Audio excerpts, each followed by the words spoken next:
রাস্তার ওপর পিচ দিচ্ছে তো আপনারা দেখেন পিচির অবস্থা দেখেন।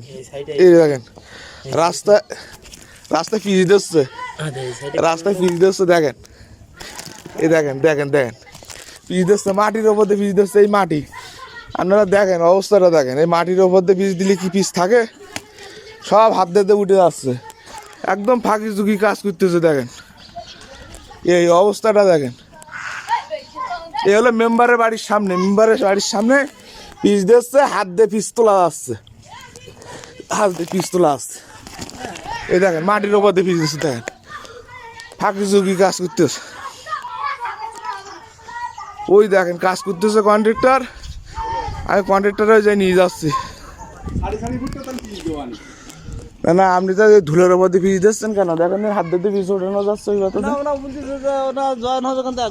আমরা যে এই যে কাদা, এই কাদা মাটির ওপর দিয়ে পিচ, এই দেখেন কাদা, এই দেখেন কাদার ওপর দিয়ে পিচ দিচ্ছেন। এক পাঁচ সময় থাকবে, আপনারা তো কাজ করে চলে যাবেন, আপনারা তো কাজ করে চলে যাবেন। কাদার ওপর দিয়ে কোনো মোবিল দেবে না, কিছু না, পিচ দিয়ে যাচ্ছেন। কত সময় থাকবে? একদম ফাঁকি ঝুঁকি কাজ করে যাচ্ছে। আপনারা অবস্থাটা দেখেন, কাদার ওপর দিয়ে এই কাগজ মাটি এর ওপর দিয়ে পিচ করে চলে যাচ্ছে। একদম যে কোনো মুহূর্তে হাত দিয়ে ওঠা যাচ্ছে, প্রতিটা পুরো পিচ হাত দিয়ে ওঠানো যাচ্ছে। তাহলে তো এ তো দেশের ক্ষতি, আমাদের ক্ষতি। এনারা তো পিচ দিয়ে তো চলে যাবে, চলে যাওয়ার পরে এই ক্ষতিগ্রস্তটা কেরা হবে? ক্ষতিগ্রস্ত তো আমরাই হবে, এলাকার মানুষ হবে। দেখেন আপনারা এইটা শেয়ার করে দেন, জনপ্রতিনিধি যারা প্রশাসনে আছে সকলকে দেখার সুযোগ করে দিন। দেখেন কি অনিয়ম কাজ।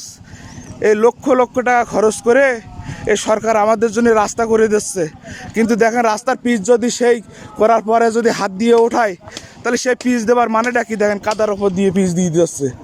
অবস্থাটা দেখেন রাস্তার, খুব দুর্নীতি হচ্ছে। এগুলো দেখার কিছু নেই। তারপরে ওই সাইডের দিকে রাস্তার কানায় মাটি দেওয়ার নিয়ম, কিন্তু রাস্তার কানায় মাটিও দিচ্ছে না তারা। তাহলে অবস্থাটা দেখেন রাস্তার। সবাই শেয়ার করে দেন লাইভটি।